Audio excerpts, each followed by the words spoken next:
Hello friends, कैसे हैं आप सब लोग। तो फ्रेंड्स हम आज स्टार्ट करने वाले हैं अपना आगे का प्रैक्टिस सेट। तो आइए स्टार्ट करते हैं पहले क्वेश्चन से। पहला क्वेश्चन है, निम्नलिखित में से कौन सा प्रश्न बच्चों के समालोचनात्मक व रचनात्मक चिंतन को बढ़ावा देता है। कौन सा चिंतन समालोचनात्मक और रचनात्मक चिंतन को बढ़ावा देता है। पहला ऑप्शन है, पानी के बचाव के लिए सबसे अच्छा तरीका कौन सा है और क्यों। आपके शहर में पानी कहाँ से आता है। आपके देश में कुल कितने राज्य और कितनी राजधानियां हैं। आपके देश का नाम व मानचित्र, इस पर इसकी भौगोलिक स्थिति क्या है। तो अब देखिए, हमें उसमें समालोचनात्मक और रचनात्मक चिंतन पूछना है। तो ये सभी क्वेश्चन तो फिक्स है, मतलब इनके आंसर जो है वो एकदम फिक्स रहते हैं, बंद मुक्त वाले प्रश्न हो गए। लेकिन ऑप्शन पहला जो है कि पानी के बचाव के लिए सबसे अच्छा कौन सा हो सकता है तरीका और क्यों, तो इसमें हर बच्चा अपने तरह से सोच करके लिखेगा। तो ये ओपन मुक्त का है, मतलब खुले हुए बंद का क्वेश्चन है। तो पहला ही ऑप्शन जो है करेक्ट हो जाएगा। आगे देख लेते हैं अगले क्वेश्चन को। अगला क्वेश्चन है, समालोचनात्मक चिंतन में प्रमाण की क्या भूमिका होती है। प्रमाण का तार्किक और सुनियोजित रूप से मूल्यांकन किया जाना चाहिए। प्रमाण को बिना विश्लेषण के स्वीकार किया जाना चाहिए। समालोचनात्मक चिंतन के लिए प्रमाण अप्रासंगिक होता है। व्यक्तिगत राय के पक्ष में प्रमाण की उपेक्षा की जानी चाहिए। तो इसमें सबसे सूटेबल उत्तर जो हो जाएगा वो दूसरा हो जाएगा कि पहला हो जाएगा कि प्रमाण का तार्किक और सुनियोजित रूप से मूल्यांकन किया जाना चाहिए। आगे देखते हैं अगला क्वेश्चन है, समावेशी शिक्षा में क्या शामिल है। सभी शिक्षार्थियों के लिए मानक पाठचर्या। अभी देखिए, ये मानक पाठचर्या क्या है, ये नकारात्मक शब्द है, तो ये ऑप्शन तो इसी तरह गलत हो जाएगा। योग्यता के आधार पर पृथकीकरण व वर्गीकरण करना, ये पृथकीकरण और वर्गीकरण भी जो है हमारा नकारात्मक हो जाएगा। आगे है, विशेष आवश्यकता वाले शिक्षार्थियों को केवल, अभी विशेष आवश्यकता और केवल ये भी जो है नकारात्मक शब्द है, ये भी ऑप्शन गलत हो जाएगा। आगे है, व्यक्तिगत अंतरों की पहचान के परिणाम स्वरूप पाठचर्या में लचीलापन, यही जो है सबसे सूटेबल आंसर हो जाएगा। ऑप्शन डी करेक्ट हो जाएगा। अगला क्वेश्चन है, निम्नलिखित कथनों को पढ़िए तथा सही विकल्प का चयन कीजिए। बच्चों में संज्ञानात्मक विकास पर भाषा के प्रभाव पर जिन पियाजे और ले वाइगोस्की के दृष्टिकोण में भिन्नता है। आगे देखते हैं, कारण जो अधिगम में शिक्षक अवसर प्रदान करता है और विद्यार्थी स्वयं जानकारी प्राप्त करने के लिए उन्मुख होते हैं। तो इसमें देखिए, इसमें क्या है, इसमें ए भी सही है और आर भी सही है, यानी कि दोनों का जो दृष्टिकोण है सही है। तो यानी अभिकथन भी करेक्ट है और रीजन भी जो है करेक्ट है, तो दोनों हो जाएगा। यानी हमारा ए और आर दोनों सही है। आर जो है ए की सही व्याख्या करता है, इसमें ऑप्शन डी करेक्ट हो जाएगा। आगे देख लेते हैं अगला क्वेश्चन, निम्नलिखित में से कौन सा समूह उन विशेषताओं तक का सही ढंग से उल्लेख करता है जो प्रतिभाशाली विद्यार्थियों और कक्षा में अन्य विद्यार्थियों के बीच आम तौर पर भिन्न होती है। समझ की अग्रिम गहनता, सीखने की तीव्र इच्छा, समझने के लिए दूसरों पर अधिक निर्भरता, शारीरिक विकास की तेज गति। इसमें देखिए, जो प्रतिभाशाली बच्चे होते हैं वो समझ में अग्रिय होते हैं, तेजी से सीखते हैं, उनकी स्पीड जो होती है सीखने की तेजी से रहती है। यानी हमारा ए और बी तो करेक्ट हो जाएगा। अभी देखते हैं ए और बी ऑप्शन डी में है, तो हमारा ऑप्शन डी करेक्ट हो जाएगा। आगे देख लेते हैं अगला क्वेश्चन है, श्रवण बाधिता के संदर्भ में निम्नलिखित में से कौन सा कथन सही है। श्रवण बाधिता बच्चे के प्रभावी ढंग से संवाद करने की क्षमता को प्रभावित कर सकती है।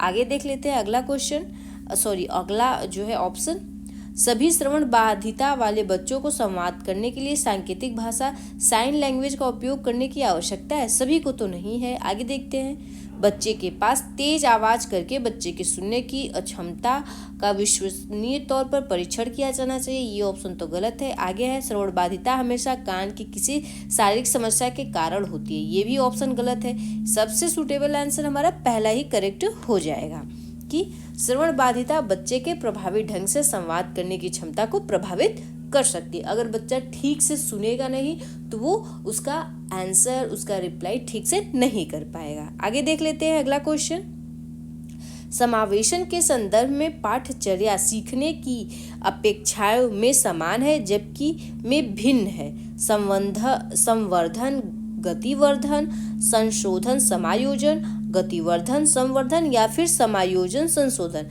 तो एक बार इसको क्वेश्चन को फिर से पढ़ते हैं। समावेशन के संदर्भ में पाठचर्या सीखने की अपेक्षाएं समायोजन में समान है जबकि संशोधन में वे भिन्न होते हैं, यानी इसमें हमारा ऑप्शन डी करेक्ट हो जाएगा। आगे देखते हैं, अगला क्वेश्चन है संरचनावादी सिद्धांतकारों के अनुसार निम्नलिखित में से कौन सा कथन सही नहीं है।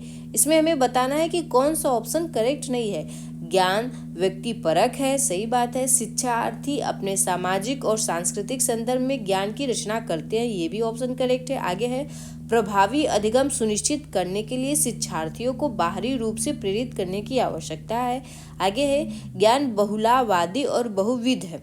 तो ज्ञान बहुवादी और ज्ञानविद तो है ही, लेकिन शिक्षार्थियों को जो है अधिगम के लिए बाहरी रूप से प्रेरित न करके आंतरिक रूप से प्रेरित करने की आवश्यकता है। तो ऑप्शन सी ही हमारा करेक्ट हो जाएगा। इसमें हमसे गलत पूछा है तो ऑप्शन सी करेक्ट हो जाएगा। आगे देख लेते हैं, निम्नलिखित में से कौन सा आंतरिक अभिप्रेरणा का उदाहरण है। शिक्षक को प्रभावित करने के लिए परियोजना को पूरा करना, व्यक्तिगत आनंद के लिए एक वाद्य यंत्र बजाना, डांट से बचने के लिए पढ़ाई करना, पुरस्कार राशि के लिए एक प्रतियोगिता में भाग लेना। तो इसमें आंतरिक अभिप्रेरणा का सबसे अच्छा उदाहरण ऑप्शन बी करेक्ट हो जाएगा, व्यक्तिगत आनंद के लिए एक वाद्य यंत्र को बजाना। आगे देख लेते हैं, अगला क्वेश्चन है निम्नलिखित कथनों को पढ़िए तथा सही विकल्प का चयन कीजिए। अभिकथन शिक्षकों को विद्यार्थियों में विशेष जातीय समूहों के बारे में रूढ़िवादिता को तोड़ने के लिए कड़ी मेहनत करनी चाहिए और इसका कारण है शिक्षा का एक प्रमुख उद्देश्य विद्यार्थियों को समालोचनात्मक आत्मचिंतन के लिए प्रोत्साहित करना है। तो सही बात है, शिक्षकों को जो है विद्यार्थियों में जो जाति समूह कुल के लेकर के रूढ़िवादिता है उसको दूर करने के लिए कड़ी मेहनत करनी चाहिए। और शिक्षा क्या करती है, हमें आत्म समालोचनात्मक चिंतन करने के लिए जागरूक बनाती है, प्रोत्साहित करती है। यानी हमारा जो है अभिकथन भी करेक्ट है और कारण भी इसका सही उदाहरण है, यानी ऑप्शन जो है 8वां करेक्ट हो जाए, डी करेक्ट हो जाएगा। आगे देखते हैं, अगला क्वेश्चन है महारत यानी निपुणता लक्ष्य और प्रदर्शन लक्ष्य में क्या अंतर है। महारत लक्ष्य विफलता से बचने पर केंद्रित होता है जबकि प्रदर्शन लक्ष्य दूसरों से अनुमोदन और मान्यता प्राप्त करने पर केंद्रित होते हैं। तो सही है, प्रदर्शन तो दूसरों से जो है अनुमोदन और जो है मान्यता प्राप्त करने के लिए केंद्रित होता है, लेकिन महारत नहीं। तो ये तो ऑप्शन गलत हो जाएगा। आगे है महारत लक्ष्य अपने कौशल और कार्य की समझ में सुधार करने पर केंद्रित होता है जबकि प्रदर्शन लक्ष्य उच्च ग्रेड प्राप्त करने और बाहरी पुरस्कार प्राप्त करने पर केंद्रित होता है। तो इसमें हमारा ऑप्शन जो है बी करेक्ट हो जाएगा। आगे देख लेते हैं, अगला क्वेश्चन है भाई बहन के रिश्ते माता पिता और साथियों के साथ संबंधों से भिन्न होते हैं और बाल्यावस्था में समाजीकरण में महत्वपूर्ण भूमिका निभाते हैं।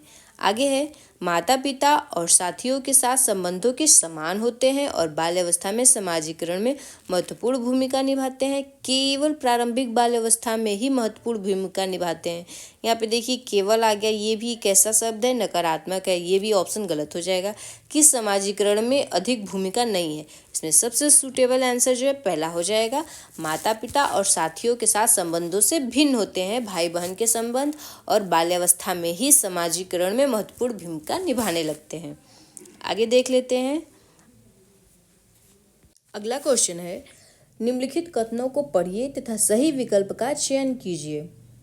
अभिकथन बच्चों के बीच विकासात्मक दरों में काफ़ी भिन्नताएं मौजूद होती हैं, सही बात है। आगे है कारण विकासात्मक अंतर आनुवांशिक और अनुभवात्मक विविधताओं की जटिल अंतःक्रिया का एक अनिवार्य परिणाम है। तो दोनों ही ऑप्शन करेक्ट हो जाएंगे और व्याख्या भी जो है सही कर रहा है। इसमें हमारा ऑप्शन डी करेक्ट हो जाएगा। आगे देख लेते हैं, अगला क्वेश्चन 14 नंबर का है विकास के किस सिद्धांत निम्नलिखित कथन में विकास के किस सिद्धांत को दर्शाया गया है। जो बच्चे अपने शुरुआती वर्षों में भाषा सीखने के लिए अनुकूल वातावरण से वंचित रहते हैं, उन्हें बाद के जीवन में भाषा चुनने में थोड़ी कठिनाई होती है। भाषा का विकास पूरी तरह से आनुवांशिकी पर निर्भर है, नहीं, गलत है।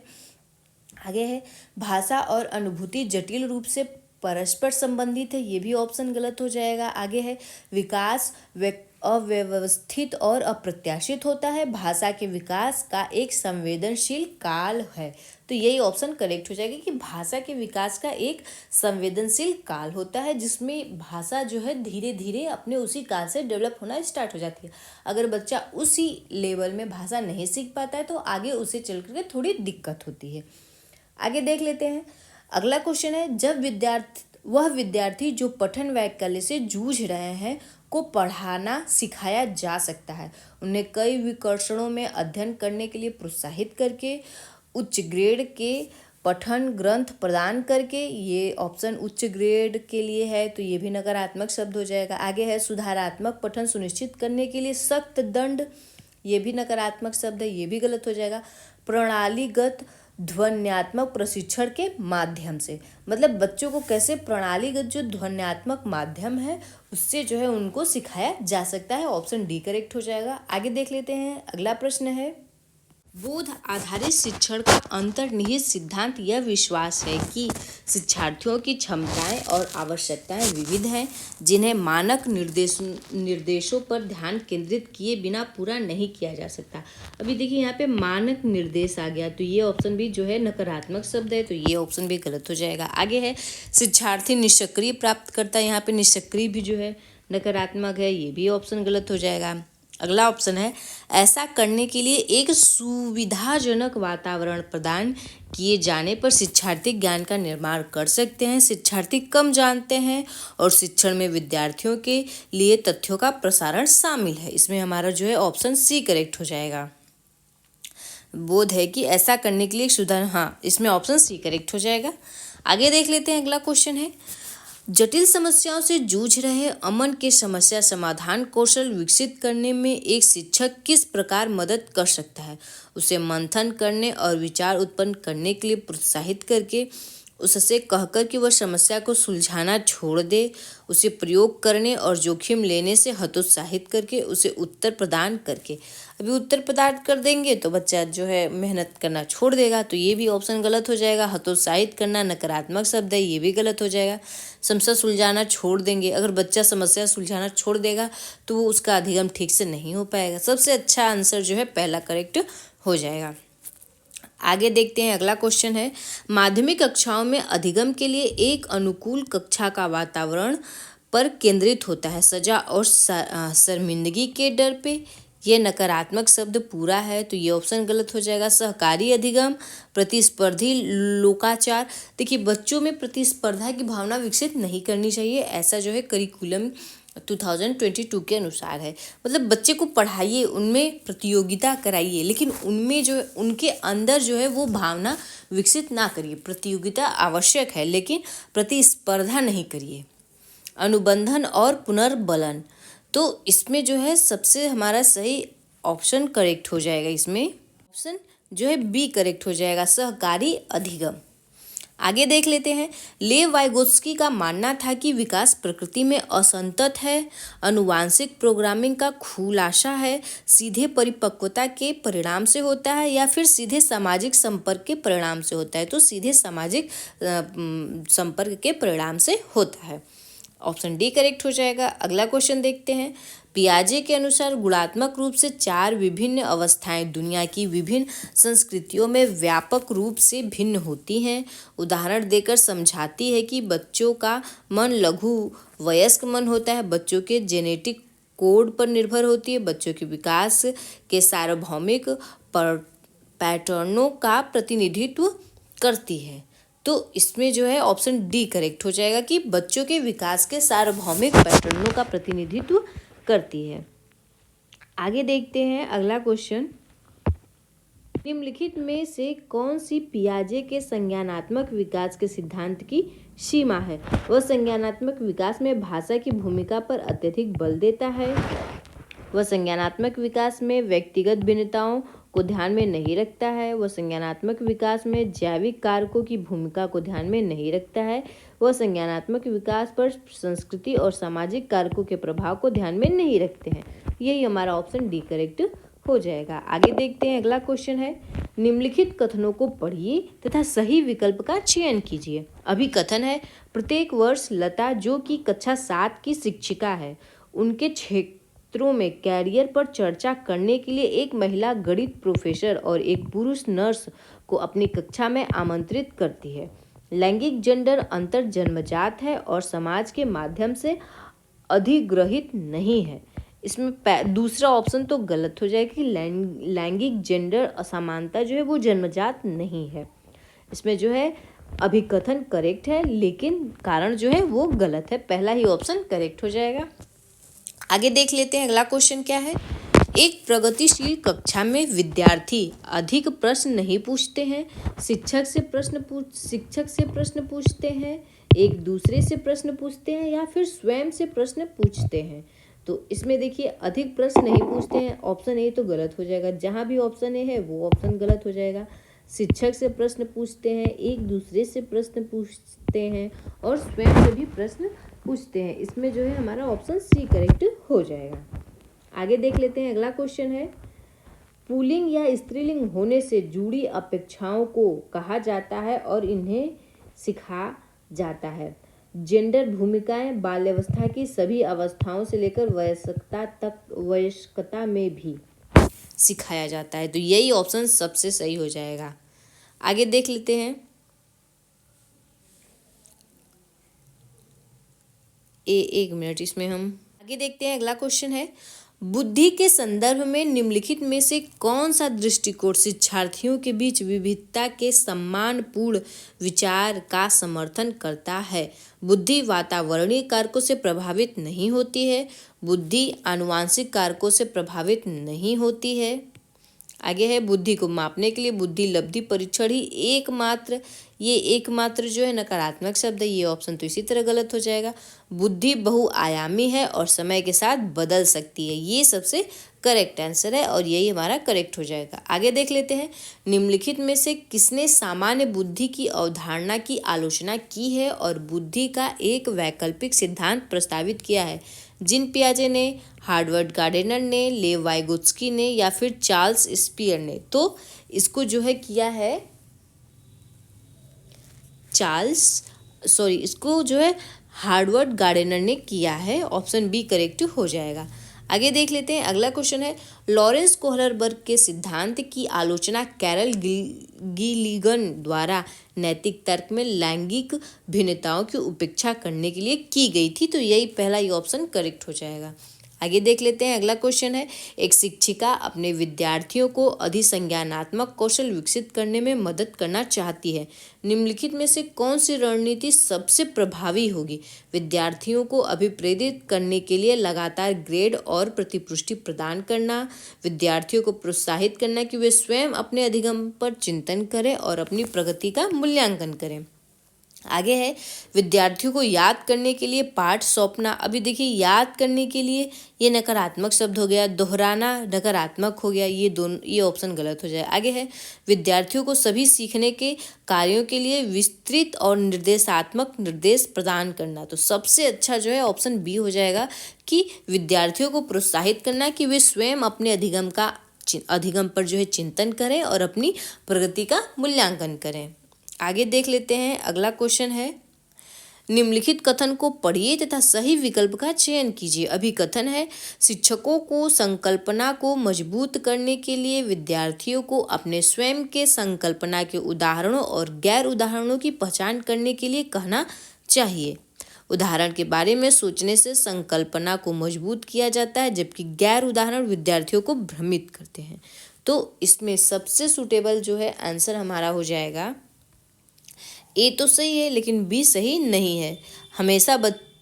ये जो है आर गलत है, यानी हमारा ऑप्शन जो है बी करेक्ट, हमारा ऑप्शन इसमें बी करेक्ट हो जाएगा। मतलब विद्यार्थियों को जो है संकल्पना को मजबूत करने के लिए उदाहरण और गैर उदाहरण की पहचान करने के लिए कहना चाहिए।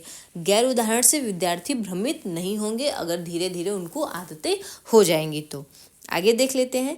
अधिगम के सामान्य सिद्धांत बताते हैं कि विद्यार्थी बेहतर रूप से सीखते हैं यदि शिक्षक पहले अवधारणा को उनके प्रतीकात्मक रूप में प्रस्तुत करे और फिर उनके भौतिक रूप में लाए, या फिर पहले उस पर चर्चा करे जिसके बारे में विद्यार्थियों को नहीं पता और फिर उस पर आए जो विद्यार्थी पहले से जानते हैं। जब वो चीज़ बच्चा जानता नहीं है उसके बारे में आप पहले ही चर्चा करेंगे तो हो सकते हैं कुछ बच्चे जो है निष्क्रिय हो जाएं क्योंकि उनको वो चीज़ें समझ में ना आए, तो ये भी ऑप्शन गलत हो जाएगा। आगे है, पहले अवधारणा का संपूर्ण रूप से परिचय दें और फिर उनकी बारीकियां बताएं। सबसे सूटेबल आंसर ऑप्शन सी हो जाएगा। तो ये आज का लास्ट क्वेश्चन था। अब हम आपसे मिलेंगे अपने नेक्स्ट वीडियो में। तो अगर आपको ये वीडियो अच्छी लगी हो तो लाइक करिएगा, चैनल को सब्सक्राइब करिएगा, शेयर करिएगा। इसकी पीडीएफ जो है आपको हमारे टेलीग्राम ग्रुप में मिल जाएगी। टेलीग्राम लिंक जो है सब्सक्रिप्शन में दिया हुआ है, वहाँ से जा कर के आप इसको डाउनलोड कर सकते हैं। Thank you friends.